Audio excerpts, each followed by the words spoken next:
She's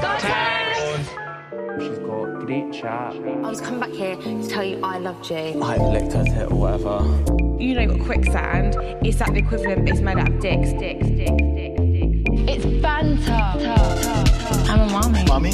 I'm a mom. Mamacita. Mommy. Like a mom of what? A dog? Are you joking? You are a liar, actress. So fast. It's crazy. She's got chat. First things first, banning gherkins and all McDonald's burgers. And if you still are eating those gherkins, grow up, because they're minging. Hello and welcome to She's Got the Chat. I am Maura. And I am Ari. These episodes were interesting, Ari. Movie Night Part 2 slapped. I disagree. I was let down by Movie Night Part 2. Really? I was like so surprised when it ended. I was like, oh, that's all we're getting? I was hoping for more. I do agree with that. The fallout was not as good as I wanted it to be. That's fair. There's a lot of meat on the bone. There's like a lot to discuss. Yes. But it's not necessarily like as dramatic as I expected. I agree with that. I do agree with that. I also thought episode 27 was a snooze fest. Couldn't believe that episode was an hour and 20 minutes. They could have cut that down a lot. I mean, the most drawn out fucking dumping. Yeah. Just to trim the fat. Right. Like, get rid of it. Do it fast. We knew that those were the couples that needed to go. We didn't need to have all of this hoopla around it. And like the fact that each of them had to put in the heart, it was so weird. It was so weird. I did not love that. I thought like maybe because this is so dramatic and like such a thing, my brain is not working yet. So hopefully it warms up as we get into this, but the words are not coming. But I thought maybe because it was such a performance, we would actually see something interesting like Kenzie being dumped. Right. Because that would have been worth it. Yes, I agree. If it ended with anything other than what it ended with. I know. It was like, obviously this is who's going home. Yeah. They did get to say some shit, though, that I feel like will have at least minor repercussions. Yeah. I mean, no, again, like good things came of it, but those things could have been said in half the time. I agree. Also, I love the Rob calendar. It's like so America right now. Okay, I was also going to talk about the Rob calendar because just before we hopped on and started recording, I flipped it to July and I had a different reaction to it than I have in the past. What was your reaction? There's not as much room in my heart for Rob when I have so much room in my heart for my brunette king, Bryce. Okay, Erin watched the episode. Erin is my sister for all the listeners. She watched the episode with me. Yesterday, she agreed with you. He was brunette. But then she was watching the episode. She goes, "Is that Bryce?" I said, "Yeah." She goes, "He is actually kind of blonde." No, the lighting you literally sent me this photo. You were like, look, he's blonde. And it was like, there was like a humongous light shining through his hair and it was from below. Not the other. I sent you 3 pictures. One of them had the shining light. The other 2 did not. Correct. But all of them are in the villa where the lighting makes everyone look not like they actually look. Would you say Caleb is blonde? Yes. They have the same hair color. No, they don't. When you're looking at them. Oh my God. That is fucking insane. You guys don't understand. Ari and I are in a full fight about this.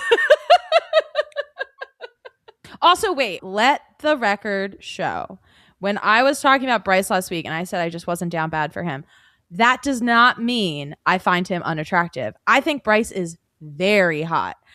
I said that in our recap, or in our cast breakdown. So I just want the record to be shown. I think Bryce is very hot, and I think he's a good guy. I don't fully believe you. Why? I just feel like you are anti-Bryce. Okay, so the reason that this happened is we had a listener DM us that they couldn't believe Sharon, that Maura wasn't down bad for Bryce, and she responded and said, "I'm just not into blondes." So, okay, here's what we're gonna do. We're gonna post a poll on our Instagram stories, and you can let us know if you think that Bryce is blonde or has blonde energy, which is what I said. Caleb has blonde energy. Caleb definitely has blonde energy. I agree with that. But so does Bryce. And I'm not anti-Bryce. Why do you think I am? I mean, listeners, weigh in. Listen to her speak about the man. I speak very positively about Bryce. Also, it's like not a bad thing if he is blonde. That's not a diss. Do you know who also has the same color hair? Oh, stop. Rob does not have the same color hair. Yes, he does. Oh my God. No, his hair is darker. It's slightly darker. It's like Rob and you have the same color hair. Okay, then Mara goes, I have dark brown hair. We have the same color hair. Bitch. Your hair is darker than mine. That's fair. My hair is definitely darker than yours and au natural. I know. So I just feel like you can't be trusted as an authority on the matter. Wow.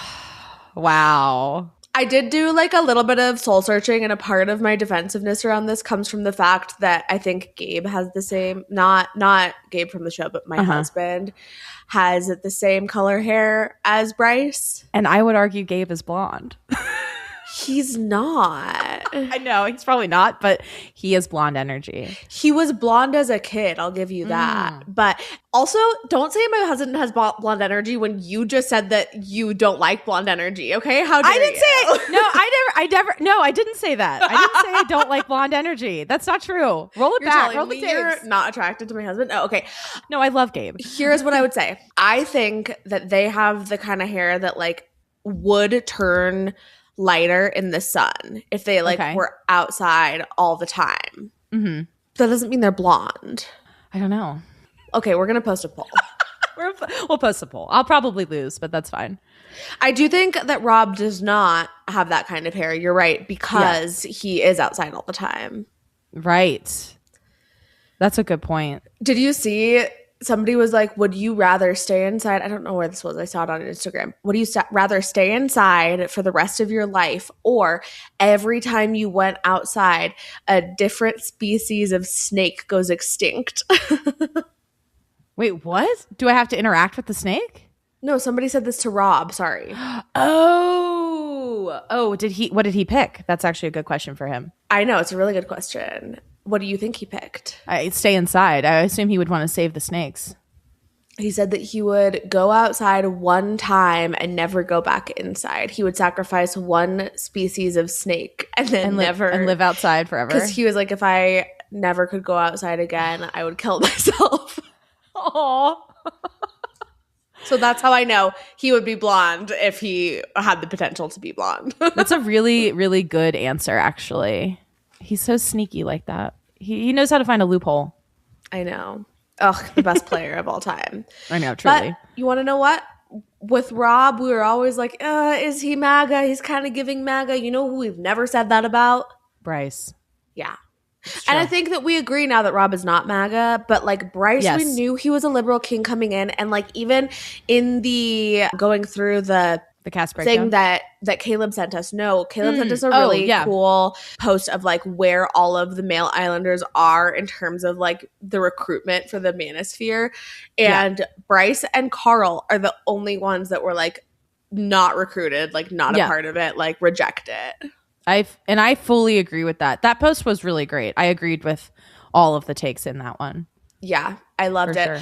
Okay, speaking of, did you listen to his voice memo that he sent us in response to what we said last episode? Shit, I actually don't think I did. I'll play it for the listeners because it's a follow-up. Was it a follow-up to his hot take that we played? Yeah. Okay, so here's my response. So and first of all, I want to say I'm not bottom shaming. Like in my heart of hearts, I am a bottom, even though I'll do whatever I need to. But there is something about like the dynamic between bottoms and tops, probably because it's like these days, so many of us are bottoms and there's really more of a shortage of tops than there used to be. I didn't know that. Which is, I neither. Great because like people are like accepting themselves more and like more open to embracing their queerness and their, the submissive energy of being a bottom or whatever. Maybe that's not the right way to describe it, but you probably get what I mean. Because there is like a power dynamic between bottoms and tops, bottoms have to like work so hard, and there's just like this eagerness, and we have to put in work to impress the tops. And so that can manifest itself in like Zach humping Bryce. But ultimately, like, if you're like showing that level of enthusiasm, it reads bottom to me. Anyway, I don't know if that makes sense, but no, he is a bottom. That's funny. I could see that. I get the enthusiasm piece, definitely. Yeah. That's very funny. I know. It kind of makes sense to me. Also, I love the education. Like, yes, did not know Caleb. about the top shortage. We are having a water shortage here in Denver. It's so important to spread awareness about all kinds of shortages. Yes. Top shortages, water shortages, resource shortages. If you would like to send in a hot take, you can do that on our Discord. And the link for our Discord is in our Instagram bio. Our Instagram is just like the rest of our social media, and our YouTube at She's Got the Chat. And we will have a hot take to share at the end of the episode today. So stick around for that. You can also email it to us, but nobody does this. But you always can email us at she'sgotthechat@gmail.com. Yes. And we would like to thank Taylor Anderson, Arpat Nod, and Hannah Stith for their 5-star reviews. Thank you guys. Appreciate it. Thank you. And then go ahead and share our podcast always, please. We really appreciate it. We need it. We live for it. We do this for you. For fun. For basically no money. So please share our podcast and leave us a 5-star review everywhere. We will shout you out if you do that, or if you leave us a Spotify comment. And you can follow us, like I said, on all social media at She's Got the Chat, as well as YouTube. And if you follow us, maybe one day we, like Trinity, will be joining the 1 million club. Wow. Shout out Trinity. Shout out to our girl. Good job, girlie. Proud of her. This is one of the things that I really, really appreciate about this season being so diverse, is like in the past few years, the stars of the show. And to be fair, like Leah and Huda both had significantly more followers. Mm-hmm. I don't know. This is why I was concerned about them having their social media go dark. Like, I think that's a piece of it. That's fair. Yeah. I think that's fair. For her to be the first one to break 1 million is so fucking cool, and it is not something that we've seen in past seasons. Agreed. And I am obsessed with her and very, very happy for her. I know. And can't wait for her to see it when she gets out. I know, me too. I wonder when Olandria hit 1 mil. At what point in the season? I think she hit it at the season, but it was way fucking after Huda. That's it. Oh, yeah, that's right. Definitely. Yeah, Huda definitely hit that mill quick. And then exactly the same thing, like PPG was such an iconic trio. Everyone loved Leah, Serena, and Janae. But who hit all those numbers first? The non-Black one. Yeah, no, I think it's fantastic that Trinity has hit 1 million. And I do really appreciate this about the show. Like, I think it's one of the best things about the show is how diverse it is. Yeah. Because there needs to be that representation on TV. Yeah. I saw a just like compilation of photos of all of the winners of the show. And it really has been so diverse. I think other than season 1, we've never had like a fully white couple win. That's awesome. Yes. Yeah. Also, but how is Bryce only at 337? Wow, that's quite low. I'm surprised by that. He came in with over 100. Yeah, he did. That's not a lot of growth at all. Ugh. I wonder why. Because everyone knows he's mine. They're like, I gotta back off. Okay. Any other business to discuss? No other business. Let's get into it. Okay. Let's chat.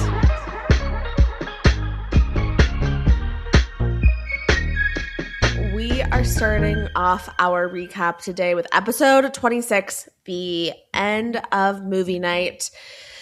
We see the girls pick again, and this clip is kind of like Corbin and Casey feeding off of each other, being red-pilled.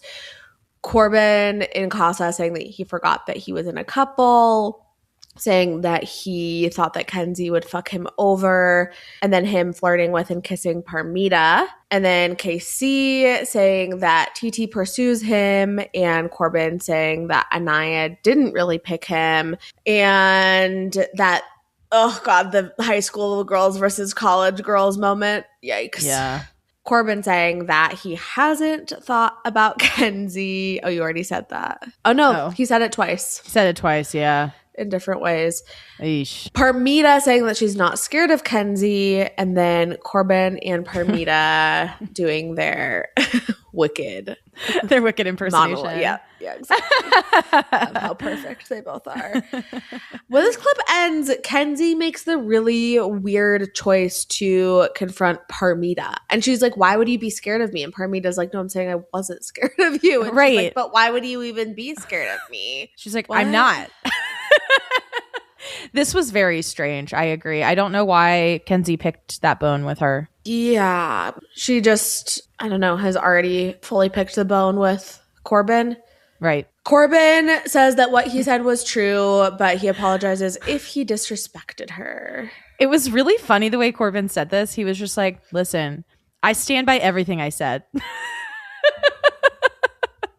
He's like, 10 toes down. I meant that.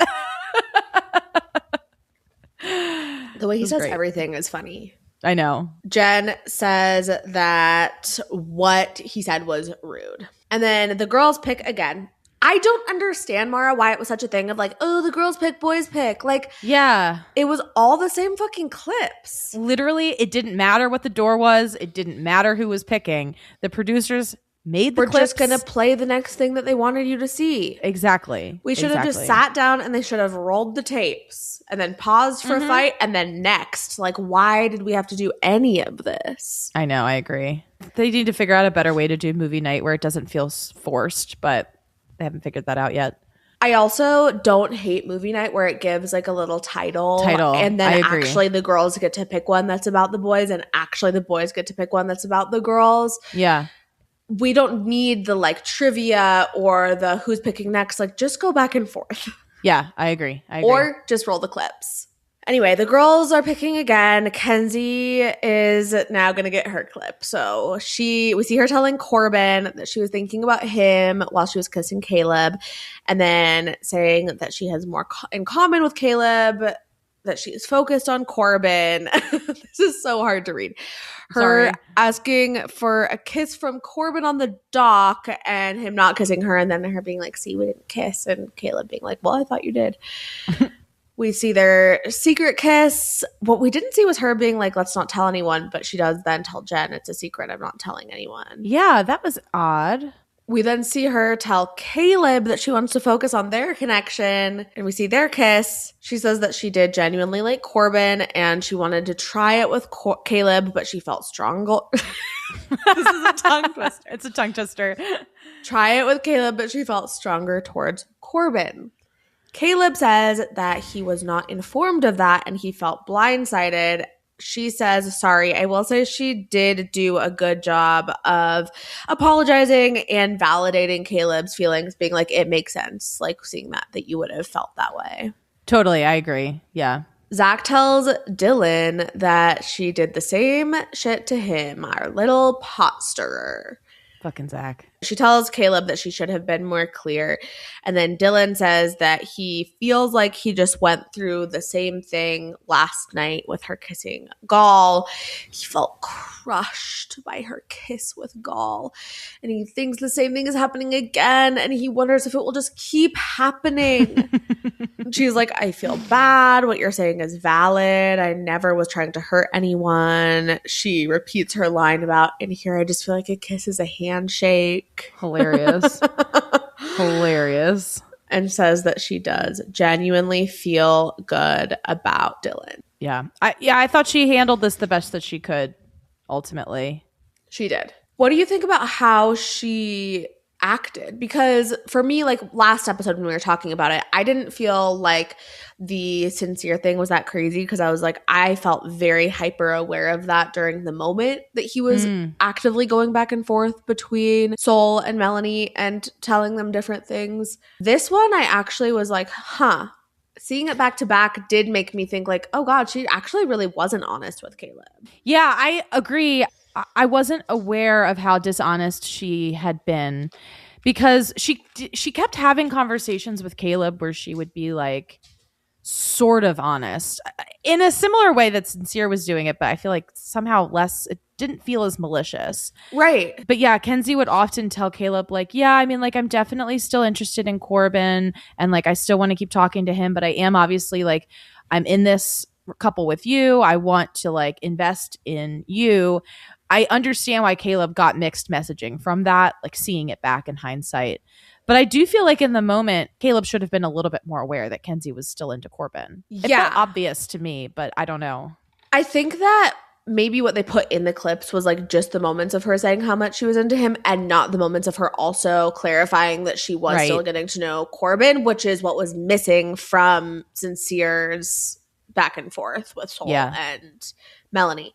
I agree with that. I don't know. Like she did come in honest about how she has never dated multiple people at once and doesn't know how to do it. It definitely seems like she is into it. Seems like she likes doing it that way. However, I feel like at least there was some honesty around like, I don't know how to navigate this. Yes. It's also like differently from like Sincere and Melanie. Her relationships, her connections in the villa were never that deep or that strong.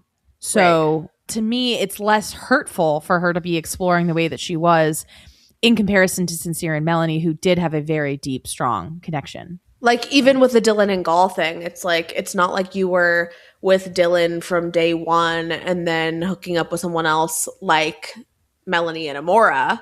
Right. You literally just got with Dylan. Right. Is she being lustful? Oh my God, I can't.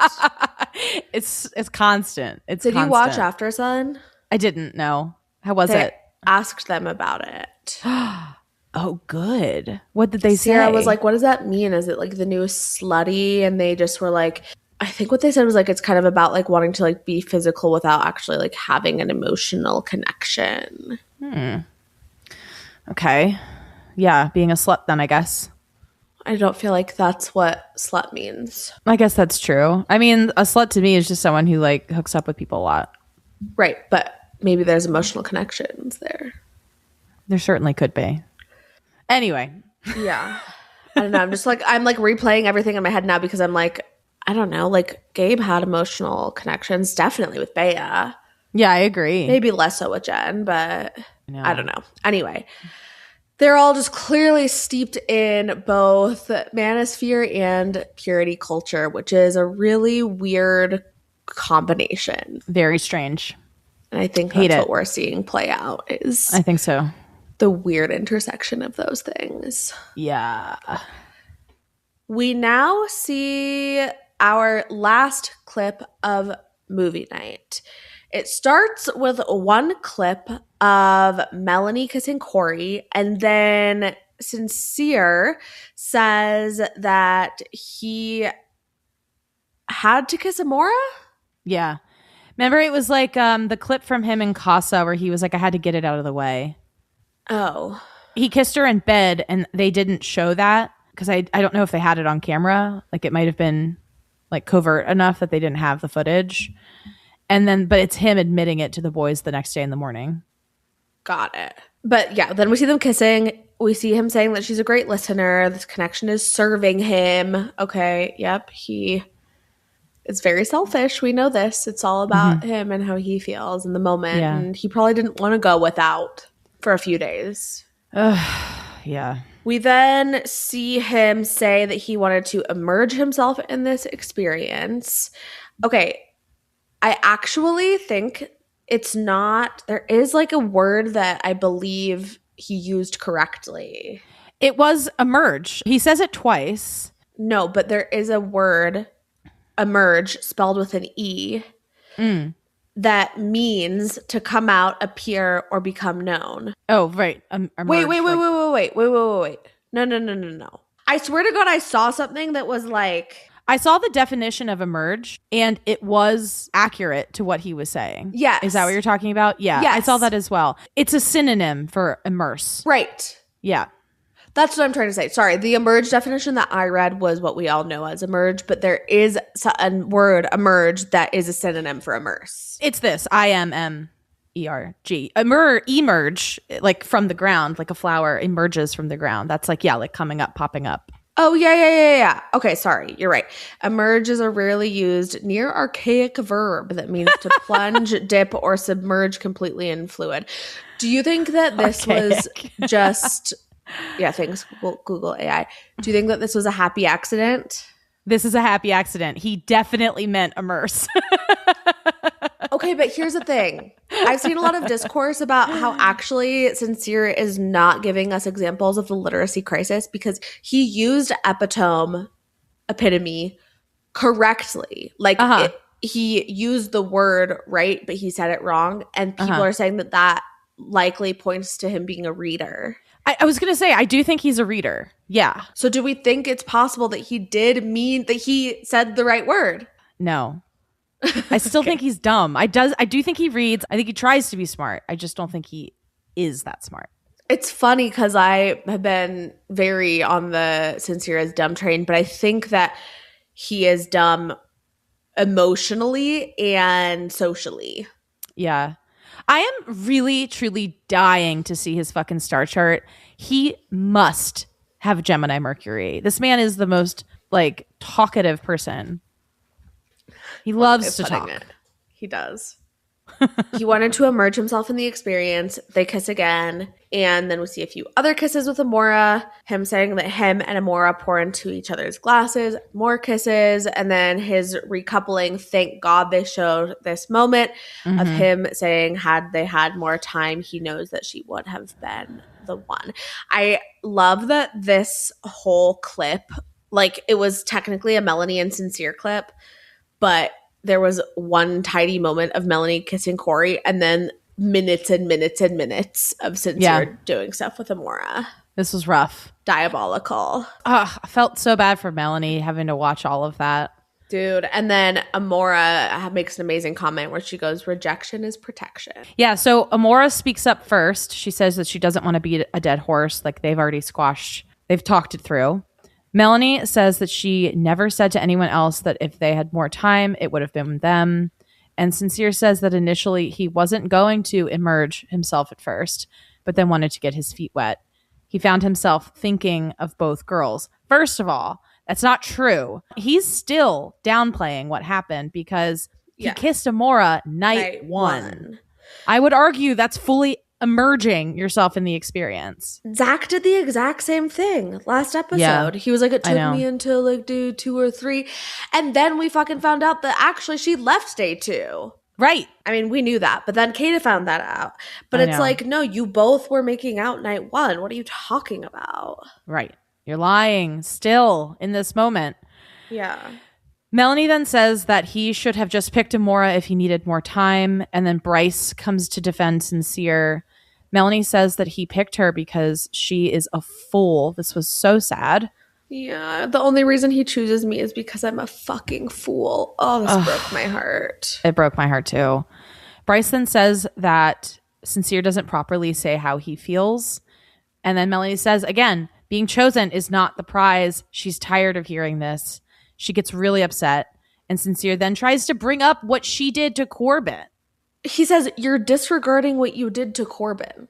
What is he talking about? He's talking about the fact that she was like marginally interested in Corbin. No, but what did she do to him?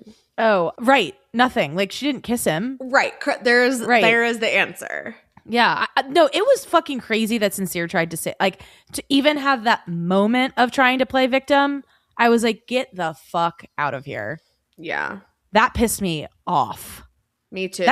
This will not be the last time I got pissed fucking off at Sincere. No. Me neither. Melanie then stands up and starts yelling. She says what she did is not the same. Exactly. He then says sorry. And Melanie finally yells. Thank God she yelled at him. Sincere says that he knows that the way he moves is disrespectful. I can't. He's doing like a West Wilson right now. He's doing the West Wilson apology. I'm a piece of shit. I don't know. West talks about 1/100th as much as Sincere does, is the difference between them. I do agree with that.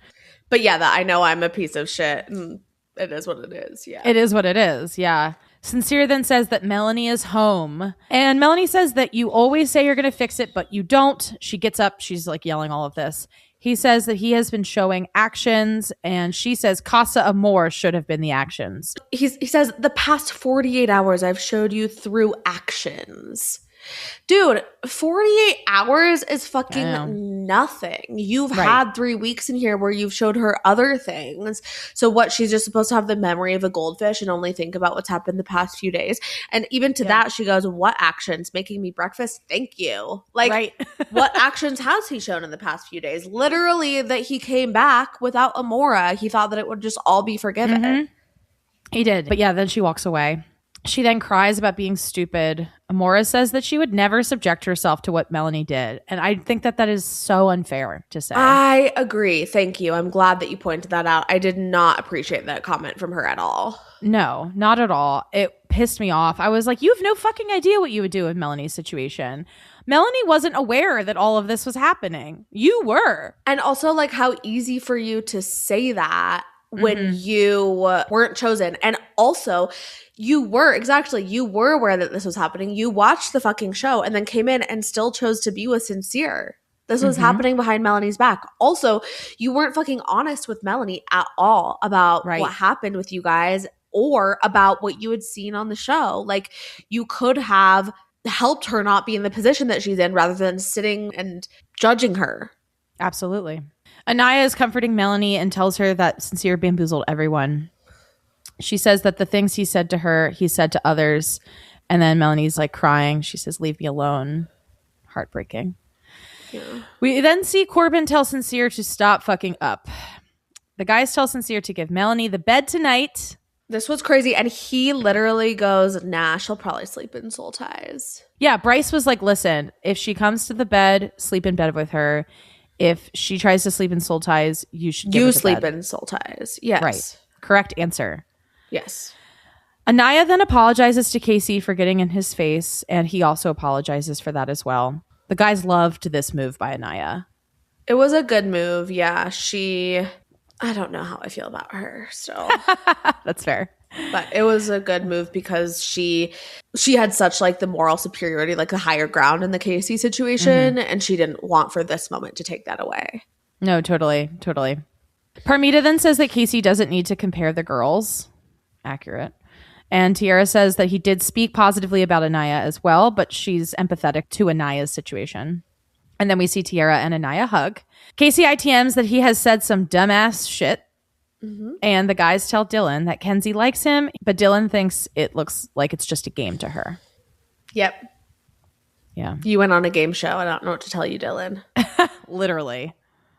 Aniya tells Kenzie that her clip looked really bad and like she was being misleading, but she is proud of her for owning up to it and apologizing. Kata tells Zach that she is pissed. And he's like, it was irrelevant. Okay, then tell her. Right. So that she doesn't have to find out and look like a fool. Exactly. He says that he wouldn't have brought her back anyways. And he does admit to downplaying that he was intrigued by Alana, but continues to say that he was forcing it. Right. So what is it? Were you intrigued or were you forcing it? Right. He then compliments her. They hug. He apologizes and was like, I was scared. Oh my God. I can't. I know. He sucks. He sucks so much. Casey tells Tiara that he didn't like seeing himself like that. And then we see Sincere essentially watch Melanie like take all this bedding out to soul ties from bed. Right. He doesn't move. He just says, I'm going to sleep on Melanie's side tonight. The audacity. What the fuck? The gall, if you will. Like, how did he just not hear? Like, I know. Why did he make this choice? It's crazy. It's a terrible choice. I don't know why he did that. I feel like in his head, he's like, I'm going to give her space. But it's like, you should have fucking slept outside with that goddamn owl. He should have slept outside. And he also was told by multiple people that he should have slept outside. So I just don't understand like where the lines are not connecting. Yeah, I agree. Like a synapse is not firing up there. He's just a selfish person. Yeah. He didn't want to sleep outside. That's so fucked up. I feel like I feel like when Melanie was sleeping in soul ties before, she like spoke positively about sleeping in soul ties. And so I feel like in Sincere's head, he was probably like, she likes sleeping out there anyway. Yeah, true. Yeah. Well, he should have offered. He should have offered. Yes. He should have If he had offered and she was like, no, I want to, like I need some space from everyone, great. Yeah, exactly. Anyway, she goes up into soul ties and she has the cutest moment. You said that this made you laugh. I don't really understand why.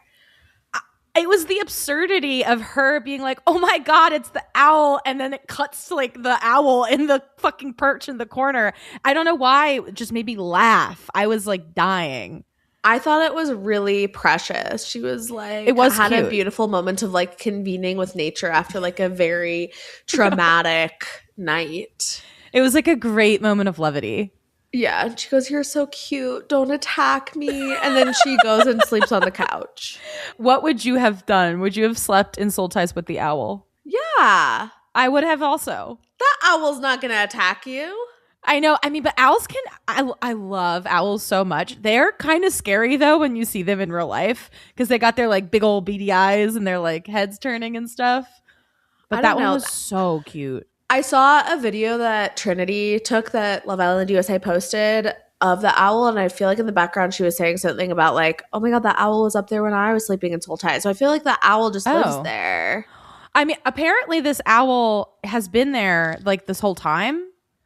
Like apparently the owl has been a member of the villa for they multiple commented seasons. On it before. Remember, because it was Jen. Okay, well, multiple seasons, yeah. But remember Jen? We said the wrong thing. I said it was Corbin, but it was Jen who was like, I've never seen an owl. Oh, right. Oh, it was so cute. It was so cute. I loved it. I know. I loved it. I was obsessed. Also, I hate to bring Rob back up, but all I could think about was what were Rob's interactions with this owl. I don't hate it. You think it was there when Rob was there? I feel like we would have seen it. No, apparently they haven't been able to get it on camera until now. Oh. That's what I heard. Where did you see this? Oh, God, somewhere on the internet. If you think about like the symbolism of it all. I was trying to think, the reason I asked you if there were any animals in the UK villa, because obviously the Australia villa has the cat. I'm like, what are the animals that live in these villas trying to tell the islanders specifically? Like, what do cats represent? Let's look up owl symbolism though. Owls definitely represent like wisdom and clarity.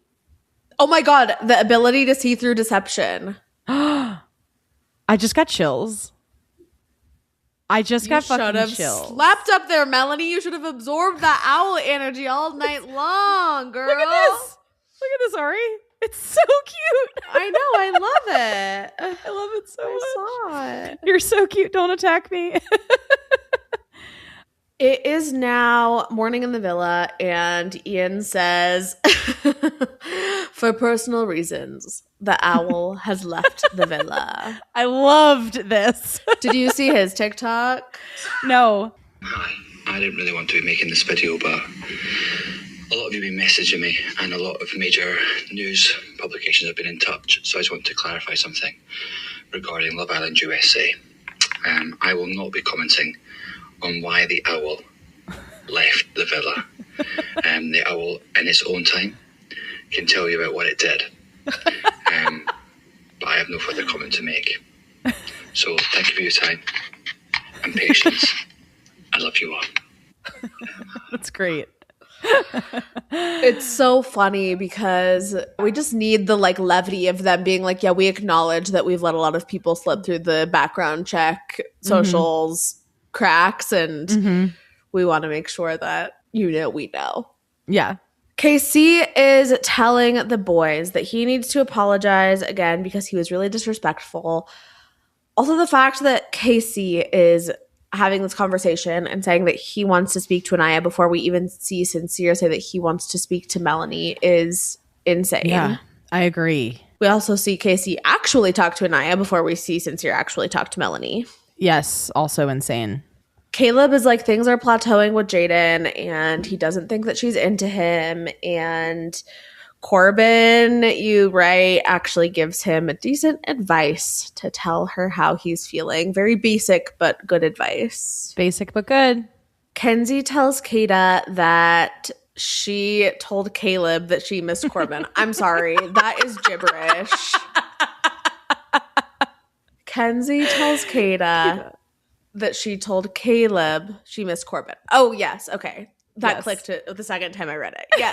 But it's so many. I said she said that. So many season Ks. Yeah. But that she didn't tell him about the kiss. And Kata is like, I'm not going to lie, it's giving sincere. And Kenzie is like, I don't see that really, because the only thing I lied about was the kiss. Mm-hmm. Aniya tells Sincere that she's disappointed in him, and he says that he wasn't defending her. This is interesting. I didn't necessarily think that Aniya was saying, I'm disappointed in you because you weren't defending me. I think it was about how he was treating Melanie. No, for sure. I think that's on me with the note taking. But No. It wasn't on you. I noticed it. Oh, okay. In the moment. And I was like, I'm not going to lie, I'm really disappointed in you. And he's like, yeah, I should have defended you more. Right. Yeah. That's that's not why she was disappointed. I mean, maybe it's part a part of it. Yeah, exactly. Right. Yeah. Because then she does say she feels like he's playing everyone. He says that he doesn't know how to fix this. And she tells him that he looks dumb as fuck. And he does. He looks dumb as fuck. He does. And then we see Bryce pull Melanie and ask how she's feeling. How nice of him. Mm-hmm. He validates her feelings and tells her to take her time. And he says that Sincere is just kind of stupid, but the optics are fucked. The optics are very fucked. Yeah. Very fucked. Me and Bryce are also on the same page all the time. He thinks that it can be fixed and that Sincere does care. And she ITMs that he says that he likes her, but he keeps hurting the thing he likes, and that doesn't make sense. Ugh. Melanie is so right. Hearing her make this insight, I was just like, damn, that's exactly what it is. Yeah. He keeps saying he likes her, but then he keeps hurting her. That doesn't really show that you like that person. And also the being chosen isn't the prize thing is right. Also very insightful. I appreciate Bryce's perspective here because rather than, as we'll see later, all the girls being like, just forgive him. Right. Bryce is saying, I think it can be salvaged. It can be fixed. He's not implying you should just forgive him. He's implying that, there's work to be done and, trust to be rebuilt, but that he thinks it can be done. Right. We see Corbin and Parmita talk about his family. And he said that he did not really see his parents being romantic with each other, which completely makes sense because, as we've discussed, his parents are programmers who are likely not even in a romantic relationship with each other. His parents are lines of code. Yeah. I mean, you can't buy flowers for a line of code. That'd be no, you can't. Weird. It is then nighttime in the villa, and we see Kenzie apologize to Dylan. She says that she wants to make him happy. She says he is genuine and real. I noticed that too. So genuine and so real. Oh, wait, Maura. Can we, Maddie, we have to talk about this. Yes, I saw that fucking video. Oh my God. Okay, the OG, so genuine and so real. Can we give a little bit of background to the listeners who maybe are not as entrenched in Bachelor lore as we are? Yes, happy to do so. Madison Pruitt, notably on Peter Weber's season of The Bachelor. Did she win? Did he pick her? No, he picked her. No. Hannah Ann got his final rose.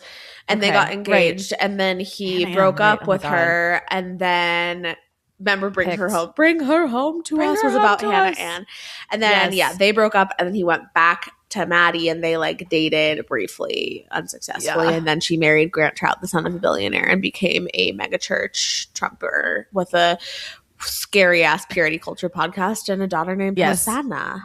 Yes. And had a veil at her wedding that said "worth the wait." Worth the wait. How do you know? How do you know? I'm sure it wasn't. Oh, girl, she don't know. She don't know. The lore of Madison Pruitt is so rich. Yeah. So when she was on her season, is it that she commented on a post about herself? Yes. Mm-hmm. But people thought, okay, maybe she had like a burner account that she was using to post positive comments about herself, but she didn't log into it, and she commented on a post about herself from her own Instagram and said she's so genuine and so real. That's so cringy. And then I think her defense was like, oh, my friend was using my Instagram. That's stupid. Okay, all of that context to say. Important. She was at the Great American State Fair extravaganza disaster doing some sort of preaching. And there is an unbelievable clip circulating. We can also post this on our Instagram stories of her speaking to what you would imagine is a crowd, and then the camera pans from the stage. What you would imagine is a crowd. I mean, she's on like a big old she's stage. on a stage. Yeah, she's with on a microphone. Camera pans to the left. 2 people in the crowd, one of whom is her husband. I loved it. It brought so much joy to my heart. Same. It was funny because it wasn't obvious to me. It wasn't obvious it was her. Like, obviously, like I saw this video and then it was like an empty crowd and I was like, haha, LOL. And then I looked at the comments and one of the first ones was like, what the real gag is that's Maddie Pruitt.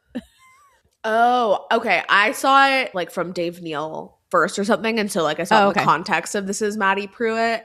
Yeah. And at first I was like, before I even watched it, I had a negative visceral reaction because, like, I mean, come on, we knew that she was MAGA, but like to speak at a Trump event is like a whole other fucking thing. Yeah. And then watching it was so satisfying. Very satisfying. So satisfying. I talked to Elise about this book Yesteryear. I just read this book Yesteryear. I feel like Maddie Pruitt is like the main character of Yesteryear. It's about like this trad wife woman. You should read it, actually. I think you'd probably like it. Fucking wild. Yes, Kenzie, so Jenny and so real could not have helped ourselves but have a Maddie Pruitt trout tangent. Had to. Casey then pulls Aniya. She calls herself Grandmama, which was hilarious. She goes, Grandmama is coming. He was like so embarrassed. I really appreciated how much shame Casey expressed in himself. Yes. Yeah. So he tells Aniya that he said a lot of bullshit that he's embarrassed about. And he says that he has held things in because he didn't want to argue, which then built up resentment. And that was not okay. This was super insightful. I really appreciate that. This was a really good apology. It was genuine. It was very genuine and very real. The one thing that I noticed is that he was like staring straight ahead. He could not look at Aniya. Yeah. But he said all the right things. He did. He said his feelings weren't fake and they had a lot of bright moments. And I just had to make a note of this. They were playing a Ben Platt song and it like was a fucking jump scare to me. Hearing Ben Platt's voice. I don't know why. I don't know who that is. He was in the movie Pitch Perfect. He's like a Broadway actor. He was the main person in Dear Evan Hansen. He sang the Addison Rae Diet Pepsi cover at Las Culturistas last year. Oh, okay. Nailed it. Yes. I got one. Good job. Thank you. Aniya says she appreciates the apology and she wants him to be happy. He says he really likes her and Carl. Love that. I was surprised at how quickly she was willing to accept this apology. And I think Casey was too. He got this kind of like little smirk on his face where he was like, oh my God, wow, I fixed it. Yeah. I thought that this was one of the best apologies I have ever seen on the show. Agreed. Good job, Casey. He also, I think, then ITMs that he never wants to make TT feel how he made Aniya feel. Good. There we go. That's a learned mistake, and then we are taking that mistake and applying it outwardly. Completely. Especially because he like came in with this whole like, oh, I have like sisters and I was raised by women thing, and it's like, oh God, I can only imagine how they felt watching this. But I think that like that at the very least it can be said in a way that is manipulative, but I think that the experience of that, in the very least, gave him like the foundation to actually understand the impact of his words and his actions. Yeah, I think you're right. Sincere then talks to Melanie. He says that she would ask him why he did what he did, and he would often say, I don't know. But he says that he does this because when he was younger. But today I thought about it a lot. Today. Yeah, the space that he had allowed him to make this insight. When he was younger, he was a people pleaser. He says he never wants to make her feel that way again. And then Melanie asks, what about the things with soul were people pleasing? One thing to comment on is he did say that where he was in his childhood, he had to be a people pleaser. Was specifically the way that he phrased that.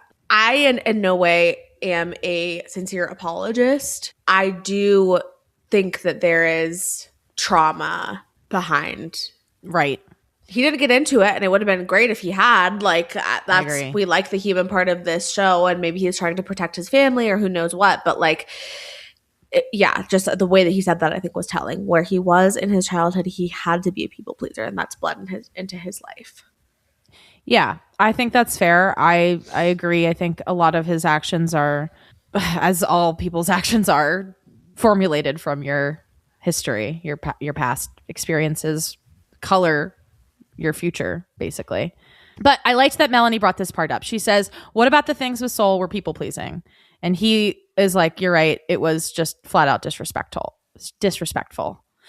And she's right, because I think when you think, like, I understand that there is an aspect of like, okay, I want to lead people, or I don't want to lead people on, but I am unintentionally leading people on because I'm afraid to say what I'm really thinking and feeling. However, calling both girls beloved, that's not fucking people pleasing.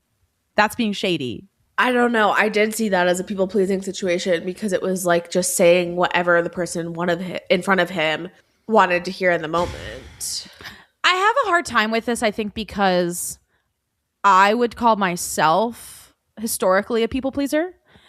And if I were in Sincere's shoes, I would sooner maybe be like more of a Casey, actually. I would sooner like not be honest with how I'm feeling and would like be afraid to tell Melanie how I felt because I'm trying to please her. And then I like wouldn't go for soul because I'd be like, again, too afraid to upset somebody. So you're saying the fact that he went for soul at all negates the people pleasing argument? I think so. A little bit. Yes. Okay, but also America put him with soul. I know he was like exploring her before then. That's true. She was also interested in him. That's true. That's a good point. I mean, I definitely agree that when he was being asked by Melanie, like, you know, are you going to keep kissing her? Are you going to explore her? And he was like, no. He said that. He lied, obviously, out of fear. That is people pleasing. I agree with that. And then same thing to Soul, like telling her that he was focused on her. I just want to talk to Melanie to close the door or whatever. It's like, I just want to have no repercussions in this moment right now. Again, with no thought of like how this is going to snowball and become way worse in the future. And so I'm going to tell you what you want to hear rather than being honest. Yeah. I did forget that we put him with Soul. That is an essential piece, actually. Yeah. Oops. Sorry, Sincere. Sorry about that one. I guess I am not a people pleaser, as you know, in any way. Mm-hmm. No, and you're not. That's a good thing. I don't know. It's our two perspectives are interesting because of that. But I think obviously like you're a people pleaser with like a stronger moral compass and more hopefully morality than Sincere. Like I think that there are various kinds of people pleasers, and again, like this is not like, oh, he's just a people pleaser in any sort of way to like devalue the harm of his actions or the implication of his actions. But I think that it does come from that place of just like literally not being able to deal with the repercussions of his actions in the moment. Like just being like, I just have to say whatever I can to like make this okay right now. Yeah. That's I agree. He shouldn't be in a relationship. Like he needs intensive therapy. I agree. He needs to go to therapy. He needs to work on himself before he's going to be fully ready for he just needs to learn how to be more honest. Like, that's just the biggest. He needs to be honest with himself about how he feels, and he needs to tell the people that he's with how he feels. Yes. Speaking to myself on this one, this is something I struggle with as well. Not something I struggle with. And I envy that. I really do. I think it's so important, like, to be so honest about how you feel, because I think it allows for so much more like depth in a relationship, but it is so hard to do it. I have such a hard time with it. I don't know why. Yeah. It's the confrontation of it all. It's terrifying to me. And that's on my trauma. I'm like, I say that, I'm like, I know exactly where that's coming from, actually. Right. Which I'm like, I won't get into it though. There's definitely a history here with Sincere. There is something that we don't know about him. Yeah. Maybe he and I have the same trauma. Okay. Perhaps. Melanie says that she doesn't believe Sincere anymore and she doesn't feel considered. He calls what he did disgusting, and Melanie says that he should feel bad. She has spent her summer crying. She says that to learn his lesson, maybe he needs to lose her. And they played The Grudge by Olivia Rodrigo for this moment. It was so perfect. The lyrics are, "It takes strength to forgive, but I don't feel strong." Oh my God, they fucking read her to filth. Loved it. Oh, good job, guys. I'm like, the fucking music department is killing it this season. Maura, I'm What? already rolling my eyes at your next note. I'll explain why it's there. I'm dead. Okay, we're moving into episode 27. Aniya tells Trinity and Melanie that her conversation with Casey was good and he gave her a genuine apology. Melanie says she feels like a fool and she doesn't know what to do, and Trinity encourages Melanie to try and make it work with Sincere. Ultimately, Melanie has no other fucking option. What do you think she should do? Because if she doesn't make it work with Sincere, she's out of the season. Yes, correct. If she does make it work with Sincere, she's like betraying herself. Yes. I think what she should do, and probably what she is going to do, is like pretend like things are fine with him and then break up with him the minute they get out of the villa. Yeah, that's what I would do. But it's not a good example. I know. It's also like she's not going to win. Like, there's just no way. It's kind of like it's a losing game. Do you walk away? She could walk away and like save herself. Well, it's not really okay. So what we need to think about is like what is going to get her the most followers? What is going to get her the most public favor? I actually think that taking a stand and self-eliminating, and we rarely think that self-eliminating is the right choice. I do think it's probably the right choice for her. I kind of agree. But I don't want to see it because I love her and I want her to be in the rest of the season. Like I feel the exact same way. I need the top 4 girls to be Kata, Aniya, Melanie, and Trinity. Mm-hmm. But like, it would not feel right without her there. I know. But it does suck that she has to be with Sincere in order to make that happen. Yeah. I'm like, maybe she can like ITM and like tell the girls like that this is her plan, that like I'm not really in it, but like I want to see this experience out with you. I don't know, but I do think that like the audience would respect a self-elimination and she would get a pretty big bump from it. I agree. Probably a lot of sponsorship deals. However, I also think that she can play it right if she does make it to the end. We know she's not going to win. It's not about the $50K that she stands to win at the end of the show. That's not happening. It's about the brand deals that she's going to get afterwards. And I think there's a way to play it correctly, even if she does make it to the end of the season with him once she gets out of the villa. That's true. It just needs to be a little bit more strategic at that point. I know. I agree. Yeah. Ugh, I guess we'll see. Caleb then talks to Bryce and Trinity. My note here is he's blonde because this is when my sister was like, I could see it. I see why he's blonde. Caleb? No, Bryce. Oh. This is the moment where she was like, oh, I get why you're saying that. It's fine. We don't have to get into it again. Okay, but Caleb tells Bryce and Trinity that Jaden hasn't talked to him. Jaden sees this whole conversation happening and then pulls him and is like, you can chat with me instead of other people. They go to say less and then they kind of start to argue. She says that she doesn't like that he didn't just talk to her about this first. And she says that they keep having like the same conversations and that they can't really talk about random stuff. Poor Caleb is boring as shit. So, yeah. But so is she. Whatever. I don't know. Anyway, it's morning in the villa. And Sincere sets up a breakfast date for Melanie. He says that she deserves this. This is the life she deserves. It's so funny because she's like the one thing that she like loved about Corey and how he treated her was like their breakfast date. Yes. And it took this. Sincere couldn't do that just when they got back into the villa. It took him having to grovel. Yeah. To get to the point now of being like rose petals to like literally he should have made a breakfast anyway because they all make breakfast for their girls every morning. You just put it in a different fucking location and like threw some shit on the ground. Yeah. And exactly. said this is what you deserve. Yeah. I mean, they're limited in what they can do in this villa, but still, I'm with you. I'm with you. They talk about Rita's Italian ice. They talk about traveling. I think he's trying to go for a Sour Patch Kids sponsorship a la Cordell and Cheez-It. Cheez-Its. I could see that. Yeah, because this is like not the first time he's brought up Sour Patch Kids.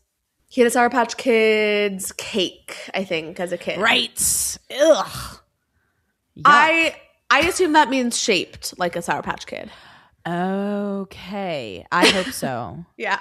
That's how I interpreted it. That does not sound good. If it was an actual Sour Patch Kids cake, then we know where his trauma came from. The cake. It's like that. Have you seen there's like a crumble cookie right now that's like energy drink flavored or something? It kind of feels like that. Ew. Yeah, that's disgusting. I know. Why the fuck would anyone want to eat that? Why would anyone want to eat any crumble cookie? DM us. Ugh, I agree. They're too like saccharine. You know what I mean? Anyway, yeah. Caleb then apologizes to Jaden and he shares that he always goes to his siblings for advice. And that's why he went to Bryce and Trinity, his siblings. Dude, I know that we talked about this last time, but have you seen the Instagram page? Which one? That his siblings run. No, I haven't. Okay, I need you to look at it right now. And it's just Gall Love Island. Wait, Gall? But we're talking about Caleb. Oh, ignore me. But I will look that up in the meantime. Okay, don't ignore me. Look it up. Because it also came up on After Sun. It's so funny. Okay. Gall has 5 siblings and somehow they picked the weirdest one for the villa. If you're trolling him, at least let the rest of us in on the joke. Hard to swallow pills. You went on reality TV and your siblings are more famous than you. I did see that. Oh, we liked it. Okay. You saw this one, the People versus Gall. No, I didn't see that one. I just meant the one you just read. I had seen that one, the hard to swallow pill. Today, the defendant Gall is charged with count 1, being emotionally unavailable in the first degree. Count 2, failure to communicate with proper riz. Count 3, causing unnecessary confusion. They're just like dragging him. That's funny. Like all his siblings are Team Jen. I love that. That's amazing. Us to Gall, and it's the correct use of the we're all rooting for you. Oh, nice.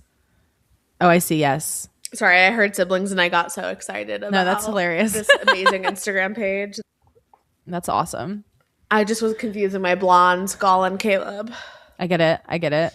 Caleb and Jaden agree that they're going to work on their relationship.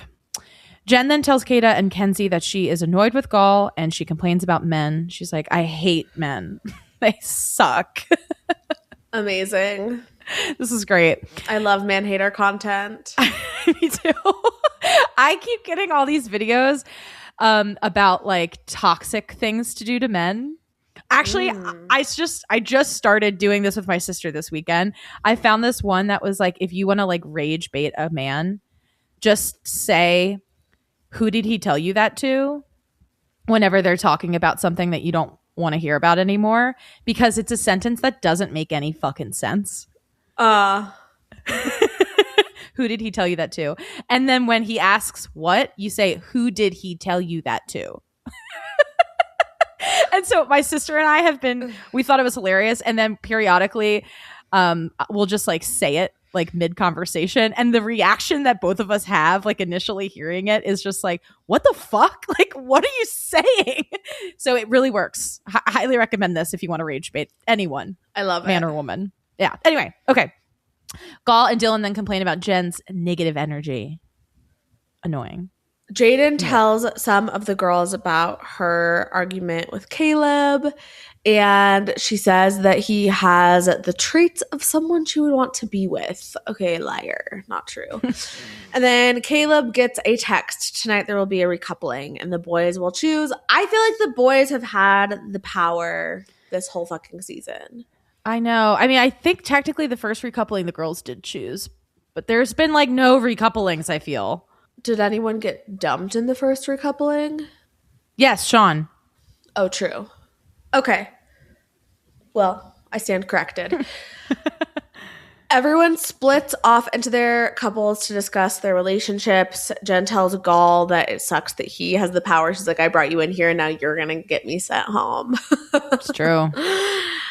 And Amora, interesting move here, is like, Jen is dogging you in the dressing room to Gaul as a last-ditch attempt to stay in the villa, which works for about, I'm going to guess this dumping between Jen being dumped and them being dumped took 3 hours. So yeah, she bought herself 3 hours in the villa with this move here.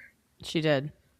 I don't remember exactly when this happened, but there was an amazing back-to-back. I think it's when they were getting ready for the nighttime of Gaul saying, like, I don't want to rekindle with Jen. And then somebody asks him, do you think she wants to rekindle? And he's like, I don't know.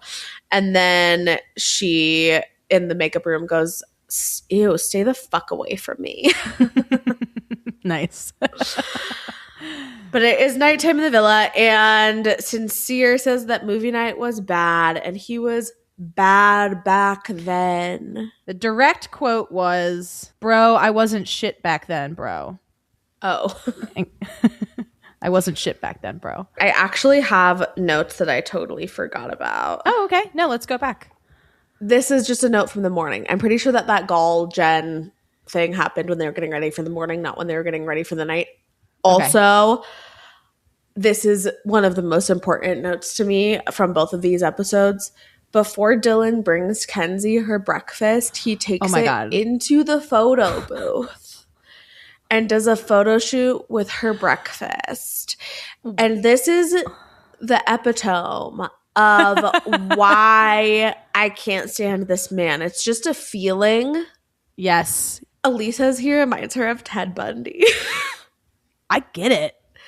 There's something very off about this man, and this was a weird fucking choice. And imagine you get your breakfast and it's cold, and you're like, why? And it's because he was doing a photo shoot with your breakfast. It's bizarre as fuck. It is weird behavior. Wow. That's so funny. It is. I really do think like those tears were manipulative. They were manipulative. Yeah. Yeah. I can't actually stop thinking about that. Like, I don't know. Yeah, I'm with you though. My gut says something is amiss. Yeah. Okay, and then what actually happens as they're getting ready for the night is that Gaul is like getting ready and like putting on his clothes in the mirror, and he goes, "It's my big night." And I'm like, ooh. I know. I was like, shut the fuck up. It's so annoying. He knows that like he's gonna get to choose which girl to send home, and he's so excited about it. So fucking pumped to be the Grim Reaper. The fact that his siblings are the way that they are makes me like him more. I agree. Because I'm like, he can't be that bad if this is the family that he came from. Like, yeah. He also did apologize to Jen and said that he used the wrong word and shouldn't have said aggressive and all that kind of stuff on After Sun. Anyway. That's good. I digress. Casey tells Sincere that this was just last week. Another thing that I wanted to point out that I should have said last episode is for Sincere to simultaneously be like, all that stuff was sold so long ago, when he had just said that Jen just got into the villa. Yeah. It's so short-sighted. It's all just like what serves me in this exact moment. Yes. It's crazy. You sent me that video of that woman classifying each islander as like a student in school. Oh my God, wasn't that amazing? Absolutely fucking incredible. Genuinely. So incredible. it like really clicked for me hearing that, actually. And she describes Sincere as like the kid who is always like, oh yeah, like, you know, if you're like trying to get him to like turn in his work, he's like, oh yeah, I'm gonna do it, I'll turn it in later, and like never does, and you have to do it like a million reminders. Sincere has ADHD. Yes. If that's and I could see it. I could see it in his behavior. To me, that's like instant gratification thing, the impulsivity, the people pleasing thing plays into this as well. Obviously, that's not an ADHD thing, but whatever. Anyway, all of that, I'm like, he could have ADHD, and that could be a reason for a lot of this short-sightedness. Yeah, I mean, it's a component for sure. Yeah. Anyway, my favorite of the like what the kids were like, or what these Islanders would be like as kids in high school was Zach, where he was like, I turned in the assignment. Why didn't they get 100%? And then she's like going through the rubric with him, and he's like, whatever. Yes, it's so crazy. It was genuinely crazy because I could see the kids that I work with. It really like very cohesively clicked in my head. I was like, oh, I know these people now. Also, Aniya and Melanie. Aniya is like the student athlete that's like always out, but like goes to the teacher ahead of time to like ask for like additional work so she never gets behind. And she doesn't want to get pulled out of class. Yeah. Oh, but she has to because like she's of course like leading the assembly. Yes. And then Melanie is the girl who comes in and is like, I'm just like dealing with like I'm like having a really huge always having a social crisis. Yeah. Friend fallout or my boyfriend broke up with me. Like I need to go to the bathroom. Can Aniya come with me? Right. I'm like, I know these kids. Like I know these fucking children. It's so funny. Yeah, that she ate with that 100%. So good. We'll post that too. We have a lot of things to post on our stories. I'm gonna write it down. Anyway, Ariana enters. I liked her hair. You did not? I liked it. It grew on me. I wrote. Yeah, I know. I wrote. I don't know if I actually liked the curls. I think I didn't like the way it looked from the back, but I think I liked it from the front more. I feel like since I've been super critical of her hair, it's been a lot better. It's been better. I know. I think you spoke it into existence. I think I did as well. I think she's an avid listener. Yeah, I think so. Anyway, we see our recoupling. Of course, Bryce picks Trinity. Zach picks Kata. Corbin picks Parmita. Dylan picks Kenzie. Carl picks Aniya. KC picks TT. Sincere picks Melanie. Caleb picks Jaden. And Gall picks Amora. Do you think he should have picked Jen? No, I think that they would have been dumped either way. Regard. I kind of thought that too, but I was like,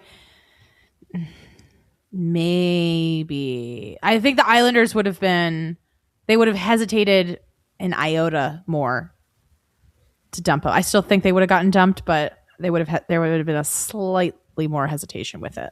I mean, yeah, Jen is like definitely more of a fixture of the villa than Amora. She's been around longer, so it might have been harder for them to.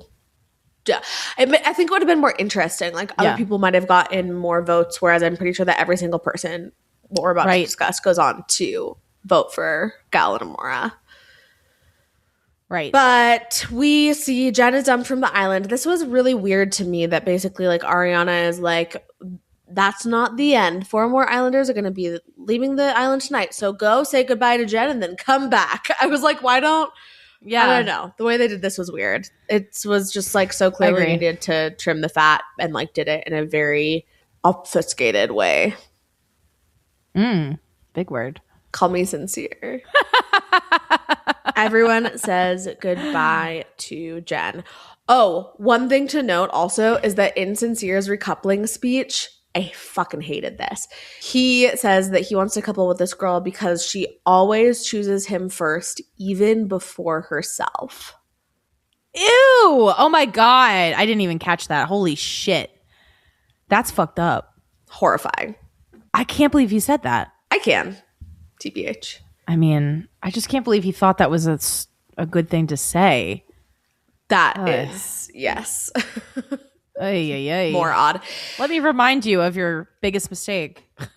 Everyone says goodbye to Jen, and then they all come back to the fire pit as instructed, and they're told that each couple will choose 2 couples who they think are the least compatible and give them a broken heart. We see everyone talk about their options. Notably, both Bryce and Zach joke about dumping the other. Yeah. And then we see this start. So Aniya and Carl go first, and they vote first for Amora and Gall. They say it's a friendship. And Jaden and Caleb, too many bumps in the road. Too soon with this one. And then Trinity and Bryce do the same. They vote also for Amora and Gall and Jaden and Caleb. They say that the Jaden and Caleb relationship is one-sided. Jaden and Caleb vote for Amora and Gall and Kenzie and Dylan. They make it clear that, or Caleb does, that they just don't trust Kenzie's intentions.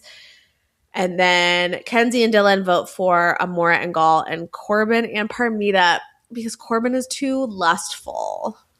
Ugh, again. Lustful, lustful, lustful. Corbin says that vote was out of spite. Kenzie's like, no, not at all. I just feel like you are only talking about how you feel about her, like in relation to yourself, or like talking about yourself in relation to her. And Parmita is like, it might look that way from the outside because we're both very good looking and we both work out. I am obsessed with them. I'm sorry. I know. I kind of love to hate them. You know what I mean? I don't know what you mean. I love to love them. I can't stand them, but I love them. That's how I feel. I find them like both they feel awful. They are funny. I agree. They're so perfectly matched. Like my biggest argument to Kenzie would be like, are you kidding me? Look at this. These people are perfect for each other. Right. You think they're incompatible? Like, no way. No, that was out of spite because they are objectively compatible. Yes, I agree. And that's why I voted for them. Did you vote for them? I'm like, maybe I should vote for them to win. Really? Do you think they could make it to the top 4? Yeah. Wow. I am voting for Brennedy to win. I don't care what it like. And I also yes. I can't give them the money. They're too questionable politically. That's so. You're so right. You're so right. Yes, correct. But I will vote for Brennedy to win, and I will vote for them as most compatible, and I did. Yeah. My guess is that they are going to dump someone next who got the least amount of votes from the public. I agree. I voted for Brennedy. I know. I was out and I was like, I'm trying not to spoil myself. And I knew what the vote was going to be. And so I was just like very quickly ran through and I was like, Bryce and Trinity. I told you to vote for Corbin and Parmita because I wanted one of us to vote for them and one of us to vote for Brennedy. And then when you told me you voted for Brennedy, I did Corbin and Parmita. Perfect. I'm glad. Parmita and Corbin go next, and they vote for Amora and Gall. They say it's a friendship, and Sincere and Melanie. And this is such an iconic moment. Corbin says that he felt backstabbed after movie night and that he felt lied to and like his trust is broken with Sincere. It's pretty wild. Everyone was like, this is the hottest thing Corbin has ever done. Do I think that a part of it also is maybe him like trying to make Sincere seem like the villain so that he's not the villain because he knows that what he did was also bad and like finally the heat is kind of off him from the Kenzie thing? Yes. Which I agree. Is a good move. Very good play. Yeah. Excellent play. But this was fucking awesome. And Sincere is like, I've made shameful mistakes. And Parmita says that what they have isn't healthy and Melanie deserves better. And then Ariana asks Melanie, how do you feel about what Parmita just said? And she says, I think she's just looking out for me. That is what a good friend would say. So good. We didn't even, I don't even think that you had notes about how, did you? How Aniya was like, oh yeah, you did. How she said that you should forgive Sincere. And she was like, I'm team Sincere. Oh, I didn't write a note about that. You're right. No, but yes, that did happen when they were. That's crazy. That was like one of the biggest parts of this episode to me. It was them getting ready for the night, I think, right? It was before that breakfast date, I think. Because it was like good timing with him coming in with the flower and stuff like that. I don't think so. I mean, that might have happened, but it also happened. It like happened multiple times where she was like, you have to forgive him. Just basically. Forgive him. Yeah. I thought this was a great play by Parmita. it makes her look like very like for TRR and looking out for Melanie's best interests while simultaneously attempting to take out a very powerful player in the game. Do you think that this is shade to Aniya from Melanie and Trinity and Kata maybe? Not, it is, but I don't know if she intended it for it to be. Really? I mean, it was like so. They were so clearly. She was like, "Why do you want me to forgive him?" And they were like, "Forgive him. Like we're team sincere." And then for her response to Parmita to be, "That's what a good friend would tell me," is very specific language. She's not just saying like, I think that she's saying that out of care. That makes me sad. It is sad. Yeah, like Melanie might feel very alone in this villa if she doesn't think that since Trinity and Aniya have her best interest at heart. I think that Melanie is extremely ambivalent. I'm sure that she is trying to balance like staying in the villa and knowing that Sincere is her only option here. But I also think that she is really questioning herself because she's made a lot of decisions that have now in retrospect not seemed like the best. And I don't think that she like really trusts herself right now to know like, should I forgive Sincere? Because I felt like I should do that before. And it landed me in this situation where I felt really foolish and disrespected. But also the closest people to me are telling me to do that still. Mm-hmm. And so I feel like she's really drowning and feeling really ambivalent and not trusting herself at all. Yeah, I could definitely see that. Parmita is so strong and like doesn't put up with bullshit of any kind, and even like preemptively, like I am still obsessed with her shooting that fucking frosting in Corbin's face just as like a warning of like, don't fuck with me. And like, you know who would not put up with Sincere's bullshit? Parmita. And that's a good point. That that's the perspective that Melanie actually needs. Yeah, I do agree with that. She does need that perspective. It makes sense, I guess, also that Aniya did forgive Casey so quickly, given now that she's also telling Melanie to forgive Sincere. True. Like she, I think, takes words at face value and doesn't really like wait for actions to back it up. And that is very, very clear with how she's navigated everything in the villa. Her relationship with Casey, everything like has been very, she just needs to be a little bit more like in tune with actually like actions and choices and patterns over time versus like what somebody is telling you in the moment. Yeah, that's very good insight, Ari. I agree. I mean, I also get she wanted to just move on from the Casey thing, but for her to forgive him so quickly was kind of crazy. Yeah, she could have dragged that out a little bit more if she wanted to. Or she could have just been like, I really appreciate that. Like, I still need some time to like see if I can trust you as a friend, but like, thanks for saying that. Yeah, definitely. But for her immediate response to be like, I forgive you. And then immediately after the shit happens with Sincere to tell Melanie to forgive him is, yeah, like I wonder what happened in her childhood too. You know, like there is a lot of context to all of these choices that the Islanders are making. And it feels like a lot of not the healthiest context. Yeah, that's fair. Amora and Gall go next, and they vote for Jaden and Caleb, and Melanie and Sincere. And then Melanie and Sincere vote for Amora and Gall. Pretty much everyone is just saying they're friends, they're platonic. And Kenzie and Dylan. Kenzie is really hurt by this. She says, I didn't even give them a thought because I was so close with Melanie. And Melanie says, I think you would have kept exploring if it wasn't for everyone criticizing you. I think she's totally right. Yes. A truth bomb. It hurts, but it's true. We saw the life drain out of her eyes when she had to commit to close it off with Dylan. Yeah. Ariana announces that at this point, Amora and Gall will be dumped, but people keep voting for them. So TT and Casey vote for Amora and Gall, and Kenzie and Dylan. Kata and Zach vote for Amora and Gall, and Jaden and Caleb, they say they haven't been seeing eye to eye. And this was the final vote. So this is where I was like, all right, if they vote for Kenzie and Dylan instead of Jaden and Caleb, then Kenzie would be dumped. And that would like make this whole ceremonial dumping worth something. But no, it's just the two couples that we thought would be dumped who honestly should have been dumped, Amora and Gall, and Jaden and Caleb, who are dumped from the island.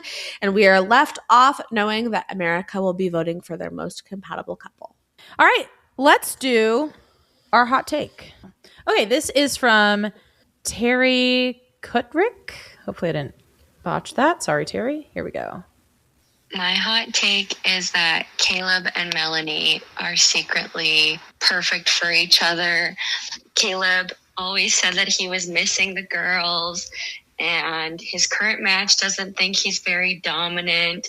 And I think he would be a perfect person to balance Melanie out and validate her feelings and just be there for her.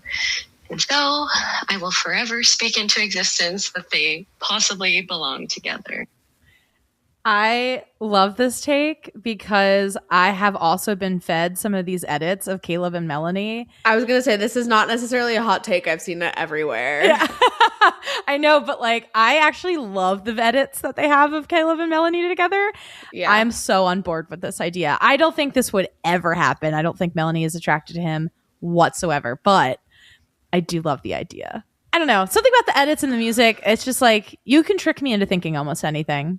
Did you see, well, you didn't watch After Sun. Did you see any clips? Did they talk about this on After Sun? Yeah, so they asked Caleb, like, when you went in, you'd been watching the show, were you, like, set on Kenzie, or, like, who else were you interested in when you went into the villa? And he said, I thought Melanie was really pretty. Oh, yeah. Wow, this is going to feed my ship. But then basically, like, because he felt like he was Sincere's friend and was, like, supporting Sincere in fixing things with Melanie, he, like, couldn't pursue her. Oh, lame. Yeah, he was not a good player, unfortunately. No, he was not. This season is so odd in terms of, like, the monogamy aspect of it all. I agree. Even the fact that, like, Jen and Caleb were dumped, that means that everyone in the villa, other than Kata, who basically, I mean, she's a day one bomb, so that's as close as you can get to being an OG Islander. Everyone in the villa is either an OG or a Casa bomb. That's wild. Yeah, I don't know. The monogamy is heavy this season on, like, an inherently poly show. Don't know how they're going to adjust that. I think it goes back to, I think we've been talking about this all season, but it goes back to the purity culture aspect of this, how much religion is playing into the Islanders' decisions. Yeah. Words, etc. I think there's, a lot to be done here anthropologically. Maybe we'll have Elise back on to love that, understand the intersection of the purity culture and the red pilling of these Islanders, because I think that's really, like, at the crux of everything that we've seen play out. No, I agree. I definitely agree with that. Before we get into our awards, I have one thing to say, which is just a really great Jen quote from After Sun. When they asked Jen why she picked Gall to bring back into the villa, she says, because I had a crush on him. And then she says, a crush is just a lack of information. Period. Ain't that the truth? Sierra was like, put it on a t-shirt. Okay, let's do our awards. Okay, who was your MVP? My MVP might shock you. Sincere. No, I'm kidding. Oh my God, that would shock me. My MVP was Parmita for being really funny, really actually, like, in a good way, solidifying her connection with Corbin, and also being the only girl that was fucking ballsy enough to stand up and tell Melanie that she deserved better. That's so true. What about you? I gave it to Melanie. I think that she continues to be one of the main characters of the show. She's getting, like, everyone's invested in her journey right now. And I'm nervous about the future for her, but I'm intrigued. I just feel like she gave in so easily. Like, the fact that she then slept in bed with Sincere the next night and was, like, seemingly has, like, forgiven him, or at least is not continuing to punish him as she should, is really hard for me to watch. It's hard for me to watch too, but I just don't think she has any other option. Yeah. And that's what sucks. Who was your most toxic? Giving it to Amora for talking mad shit about both Jen and Melanie. What about you? Sincere for fair. Everything that he said at movie night, for not offering to sleep in soul ties, etc. Yeah. I did want to give a special shout out though to Aniya. Okay, for telling Melanie to forgive Sincere. Yes. Yeah, that's fair. What was your most shocking moment? Speaking of, Aniya telling Melanie to forgive Sincere and saying she is team Sincere, like, a mere few hours after movie night. Yeah, okay, fair. What about you? I gave it to the owl. It's shocking to see the owl on camera. Like, they're really hard to find. Like, They're very like reserved creatures. I mean, if it lives there. I know. But it's cool that they got it on camera. What was your error? Sincere not giving Melanie the bed. Like, what the fuck was that? Yeah. What about you? Sincere bringing up during movie night. What about what Melanie did to Corbin? That's a good one. That is a good one. Yes. Okay, and finally, what was your LOL moment? It might look that way from the outside because we're both very good looking. That was good. What about you? I gave it to the owl. Oh my god, you're obsessed with that you know what? owl. I take back my MVP. My MVP for this episode's were the owl. I honestly think so, Is the especially knowing that they symbolize the ability to see through deception. Oh my god, that's crazy. So powerful. Melanie, I wish that you had access to the internet just for 1 minute to Google what is the symbolism of an owl. Or like, producers, can you tell her, like, somebody needs to tell this girl that was a fucking sign. That was a omen. Okay, we got to do it. Okay, finalists, yes. I am going to switch it out because if it is true that we are going to see a dumping based on the public voting for least compatible, at this point I actually would not be shocked if Melanie and Sincere get dumped. In which case, although I don't know, Kenzie and Dylan will probably, I don't know. There are a lot of options. But regardless, I am switching up my finalist predictions at the very least for intrigue. I think we are going to have Parmita and Corbin, Aniya and Carl, Kata and Zach, and I still think Brennedy will win. Yeah, I still think Brennedy will win too. I think Brennedy and then Kata and Zach and then 3 and 4. I could see Aniya and Carl for sure. And then, Corbin and Parmita. So crazy. Corbin is one of the MVPs of the season for me. He has had such a redemption arc. Like, I felt so badly about him, and then I thought he was funny, and then I felt so badly about him, and now I think he's hilarious again. I agree. He is problematic, but he is my problematic fave. And that's okay. We have them. Yeah.